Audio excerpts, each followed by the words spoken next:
AskReddit by world's biggest narcissist. The road to hell is paved with good intentions. What is a real-life example of this? The unexpected consequences of your donations. Tom Shoes, a company that pledged to donate a pair of shoes to a child in need for every pair purchased. Turns out that the company's donations disrupted local shoe markets in developing countries, putting local shoemakers out of business and creating a dependency on foreign donations. Additionally, the shoes donated by Toms were not always appropriate for the local climate or culture and were not always of the same quality as the shoes being sold. Reportedly, they have ended up in landfills. When I took a trip to Kenya in the late 2000s, Toms were a huge deal. I bought some for the trip thinking, hey, if they make these for the people then they must work well in that climate. Wrong. Their soles are useless. The thorns and prickles in the grasses there go straight through them. Never bought another pair.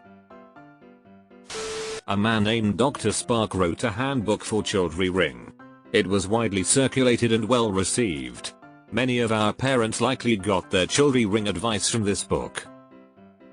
In it he recognized that babies throw up a lot and therefore recommended newborns be laid on their stomachs to sleep. Unknowingly, this would result in the accidental smothering deaths of thousands of newborns. A huge number of SIDS, sudden infant death syndrome, cases can be laid at his feet.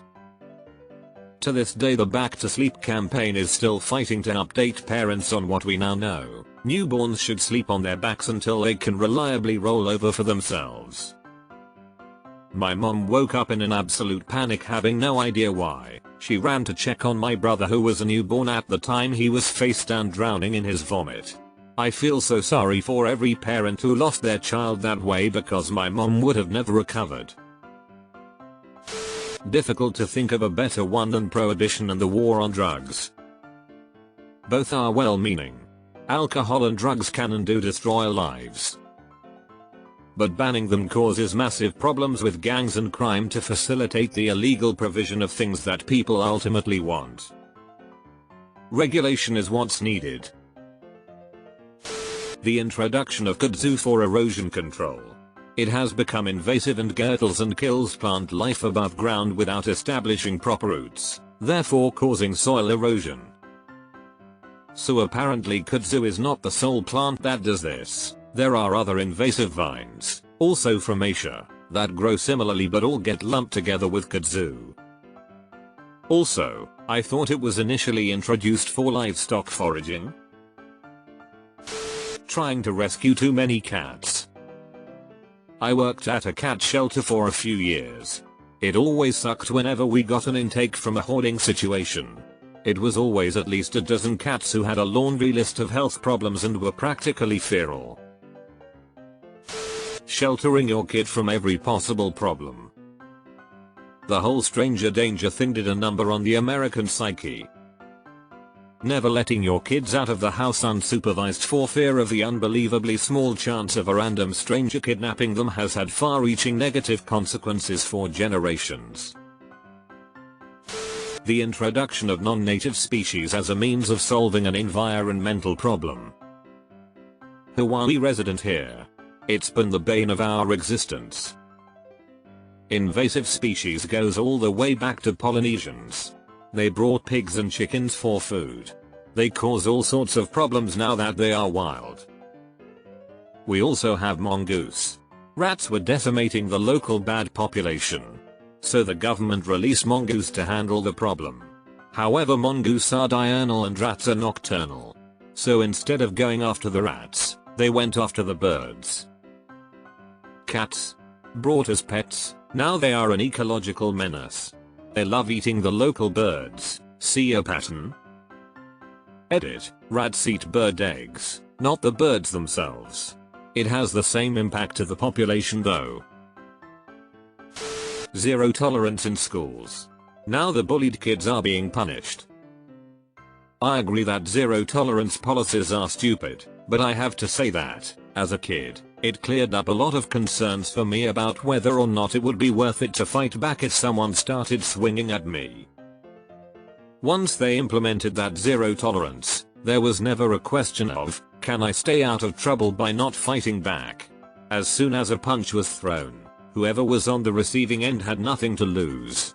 One of my classmates, after finishing a fight he didn't start, turned around and promptly did start a fight with the other guy's friend, because he knew he was going to get suspended anyway and wanted to get his money's worth. Lobotomy. Surgery to fix the mentally unwell. It sounds so good, no more reliance on medication, you're good from now on. But it didn't work. The outcomes were awful and it was frequently done without any sort of consent. It all could have been shut down fairly quickly if people were honest about what was happening, but careers and money was at stake, so many unnecessarily suffered. Several years ago I heard a case from the 50s or so where a young boy was lobotomized for his poor behavior. 7 years old, lobotomized for being forgetful and reading late at night.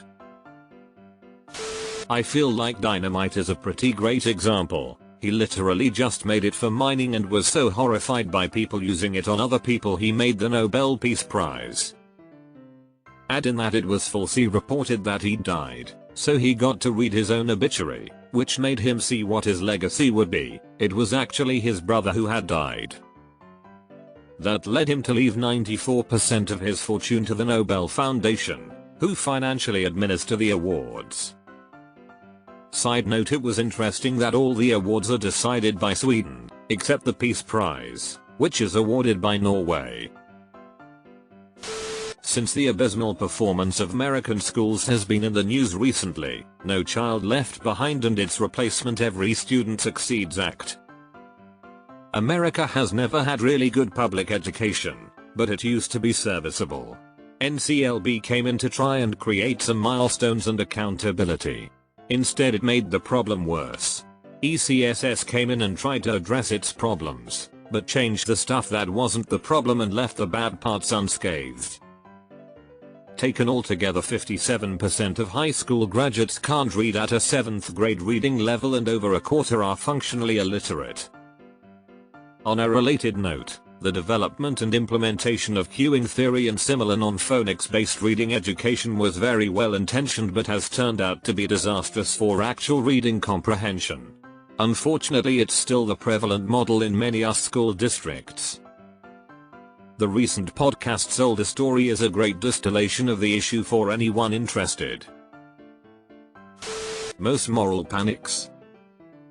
Stranger danger. Convincing people in the 1970s that hundreds of thousands of American children were being yoinked into random cars by evil strangers each year, while downplaying and underfunding the resources that could actually help decrease child abduction.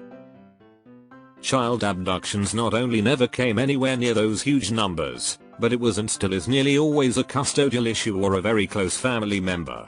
Teaching people to be wary of kidnapping is great. Directing all their fears toward vague spooky strangers and not helping people learn how to actually prevent kidnapping is kinda shit. The bigger impact was on the kids born in the late 90s and onward. The stranger danger era basically created an entire generation of paranoid helicopter parents. Probably a bad example, but tossing tires into the ocean to make a reef. https://www.npr.org/007/005/114620666/fallout-from-bad-70s/idea-auto-tires-ion-ocean-reef. I think that would qualify for the road to hell as paved with mind-blowingly stupid ideas.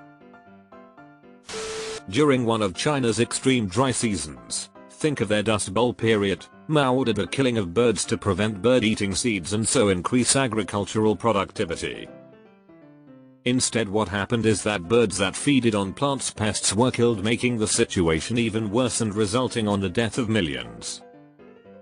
A bad dry season, deforestation, misuse of pesticides and a war against nature under his belief that conquering nature was the way to improve agricultural yield and so the well-being of their citizens.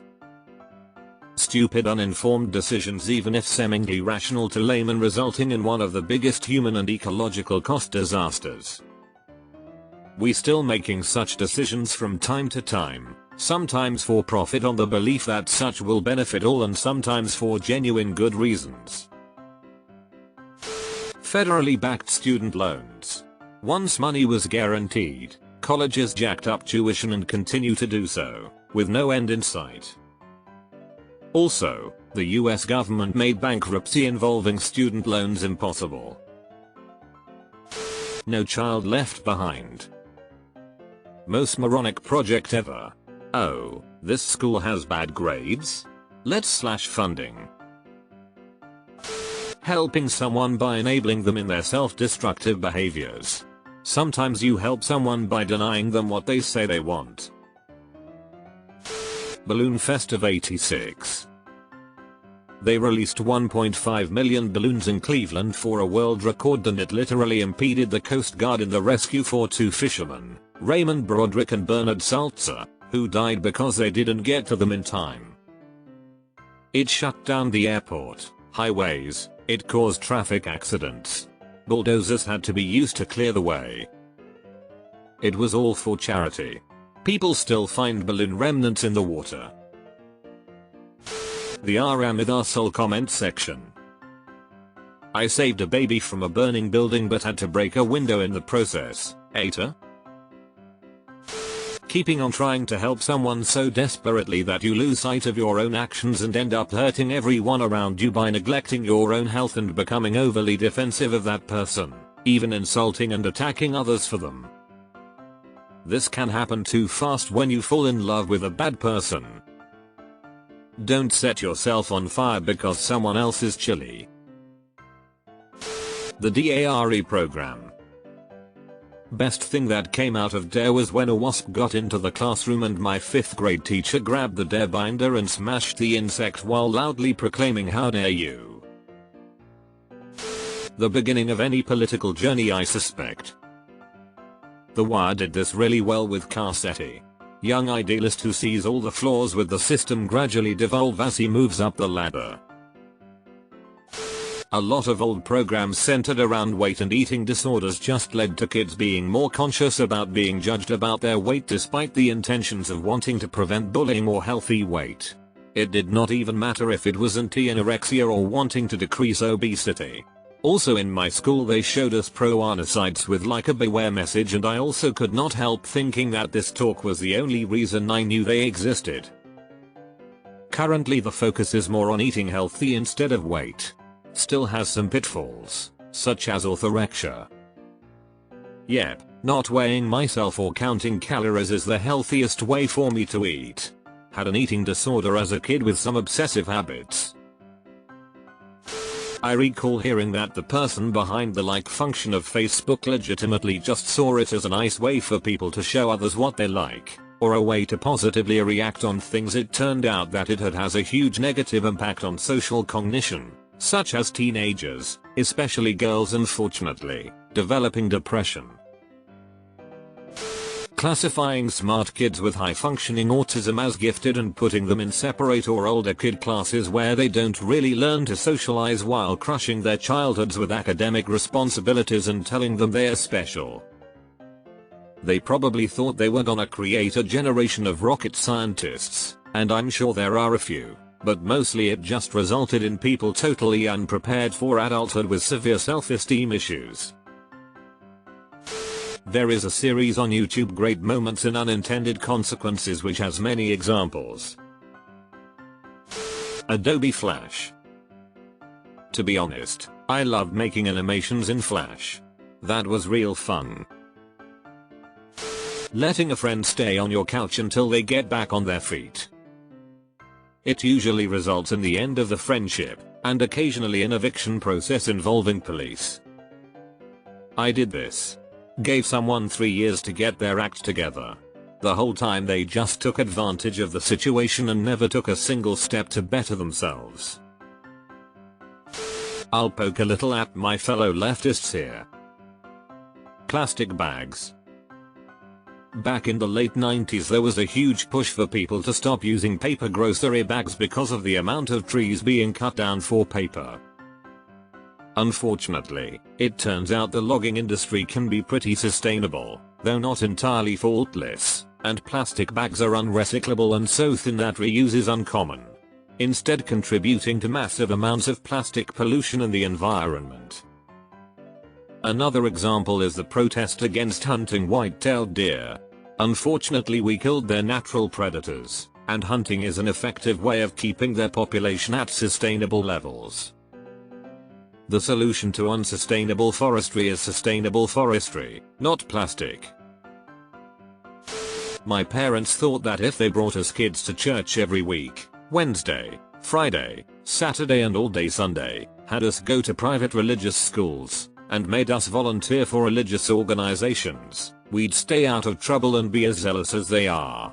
As soon as each of us could, we ran away and never looked back. One of my sisters won't attend a funeral if it's in a church. Similar situation. I went to two Catholic schools, went to mass as a kid, and now I've ended up atheist, or at least agnostic. At the very least I learned good values, but I just don't practice in a religious capacity anymore. The opioid crisis. Initially it was highly restricted and doctors hated prescribing it because they knew how addictive it could be. Well, here we are.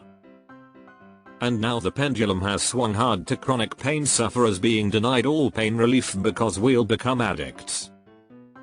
We aren't, and never were, the problem, but we're being forced into zero quality of life while the addicts receive tons of support. WTF. Giving kids everything they ask for. Thalidomide. When they started that particular storyline on Call the Midwife, I gritted my teeth because they played it pretty straight out of the history books. Hey, here's this medication that helps women with terrible morning sickness. Why are all these babies being born with malformed limbs? They all have this thing we gave them in common. Oh shit. Guilt. Purity culture and the I Kissed Dating Goodbye book movement. It was a response to hookup culture in the free love movement of the 60s and 70s, and all of its downsides and dangers. But it left people with no idea how to have healthy relationships, sexual dysfunction, and worse, not to mention, a net increase in STIs and teen pregnancy, as they never learned how to protect themselves and mitigate risks. I grew up in the church and read this book. I remember young people would rush and marry the first person who would have them because they wanted to be able to have sex but didn't want to go to hell. Then they end up divorced 2 years later because they married the wrong person. And since most people won't be in a relationship with you if you won't have sex with them, it led to a tiny, limited dating pool of just people from your church, so it would be a ton of women fighting over a few men. We'd go years without a single date, praying God would send us a godly man who would be willing to wait. My dad worked for a huge billboard company and they made billboards out of large vinyl tarps. Well, anyway, one day someone has this great idea to slit up the old used billboards and donate them to a third world country to use as tents and save the environment. It sounded good till some tsunami or storm surge or something washed thousands out to sea, or maybe a flood. But what happened was the camera team zoomed in and there was a Coca-Cola logo on the tarp washing right out to the ocean with loads of people. Coca-Cola was not happy about the negative press and they stopped doing that program. When someone breaks normal driving rules to wave you through, just do the normal thing so you don't cause a crash, you courteous pose. Operation Cyclone. The CIA funded, armed and helped train the Afghan Mujahideen to help them fight against the Russian occupation during the Cold War. As soon as the Cold War stopped, they almost immediately cut off all support. They became Al-Qaeda and the Taliban. As a child, I brought a bunch of friends to church with me. I thought I was helping Jesus save them from hell. Turns out the pastor was touching on little boys. I had been bringing them to hell. I'm just a stranger, but it's not your fault. You didn't know what the pastor was doing to those kids. We judge ourselves by our intentions and others by their actions. The invention of student loans so that everybody could get an education, and universities saying, well then I guess the cost could go up 2000% since everybody now has access to that money.